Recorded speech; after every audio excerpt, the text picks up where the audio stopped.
Assalamualaikum warahmatullahi wabarakatuh. Saya Wilda Nur Rahmalia dari Universitas Pamulang ingin menjelaskan atau mempresentasikan tentang evaluasi sistem informasi manajemen. Di sini ada pengertian evaluasi. Evaluasi adalah suatu proses menjelaskan, memperoleh, dan menyediakan data yang berguna untuk menilai suatu tindakan atau suatu pelaksanaan program telah berjalan dengan baik. Selanjutnya ada evaluasi sistem informasi. Evaluasi sistem informasi dapat dilakukan dengan cara berbeda dan pada tingkatan berbeda, tergantung pada tujuan evaluasi. Tujuan evaluasi sendiri ada 3, yaitu untuk menilai kemampuan teknis suatu sistem, yang kedua pelaksanaan operasional, dan yang ketiga pendaya gunaan sistem. Selanjutnya ada evaluasi fungsi sistem informasi. Evaluasi fungsi sistem informasi meliputi manajemen dan pengoperasian pengelolaan informasi. Adapun ruang lingkup yang termasuk dalam evaluasi fungsi sistem informasi ini adalah yaitu 1.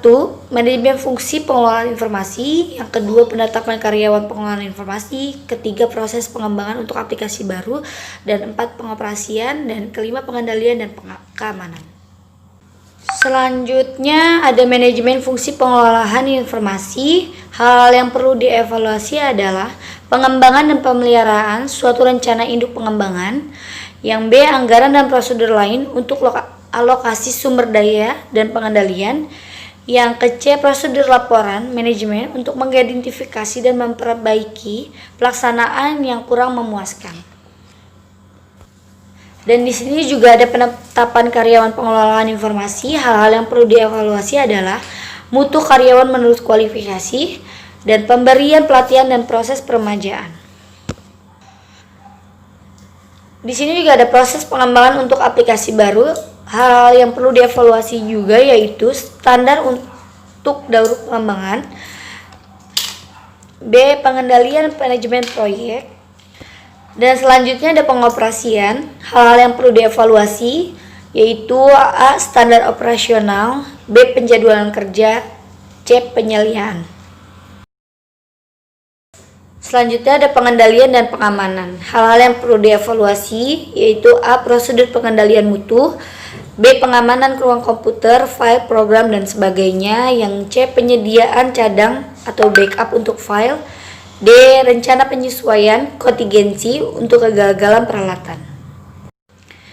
Evaluasi fungsi sistem informasi bisa dikerjakan oleh ada 3, yaitu 1, tim audit khusus yang dikumpulkan untuk maksud ini yang diambil dari antara eksekutif organisasi, dan kedua, tim audit intern yang mengerjakan audit operasional, ketiga, organisasi konsultan luar.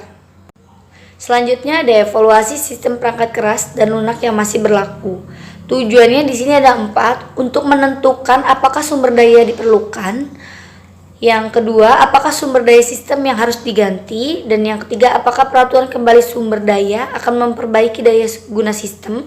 Yang keempat, apakah penambahan sumber daya akan memperbaiki ketepat gunaan sistem. Contoh-contoh hasil tindakan evaluasi yaitu penambahan saluran data baru, pergantian suatu saluran data berkecepatan rendah dengan yang berkecepatan tinggi, peniadaan suatu saluran data yang tidak dipakai, penambahan kapasitas ingatan utama, perubahan dalam unit ingatan pragmatik, perubahan dalam organisasi ingatan pragmatik, perubahan dalam perangkat lunak manajemen data, penambahan spooling perangkat lunak. Selanjutnya ada keamanan sistem atau disebut sistem security, merupakan perlindungan terhadap semua sumber daya informasi organisasi dari semua ancaman-ancaman pihak yang tidak berwenang. Organisasi menerapkan suatu program keamanan sistem yang efektif dengan pertama-tama mengidentifikasi berbagai kelemahan atau kemudian menerapkan perlawanan dan perlindungan yang diperlukan. Dan di sini juga ada tujuan keamanan sistem. Keamanan sebuah sistem dimaksud untuk mencapai 3 tujuan utama, yaitu 1. Kerahasiaan. Organisasi berusaha melindungi data informasinya dari pengungkapan orang-orang yang tidak berhak. Dan selanjutnya 2. Ketersediaan tujuan CBIS adalah menyediakan data dan dan informasi bagi mereka yang berwenang untuk mengungkapkan. Tujuan ini utamanya penting bagi subsistem CBAS berorientasi informasi. Dan yang ketiga, integritas. Semua subsistem CBAS harus menyediakan gambaran akurat dari sistem fisik yang diwakilinya. Pengendalian akses. Pengendalian akses dapat dicapai melalui 3 langkah, yaitu yang mencakup tindakan identifikasi pemakai, pembuktian keaslian pemakai, dan otorisasi pemakai. Pengendalian akses. Pengendalian akses dapat dicapai melalui 3 langkah, yaitu yang mencakup tindakan identifikasi pemakai, pembuktian keaslian pemakai, dan otorisasi pemakai.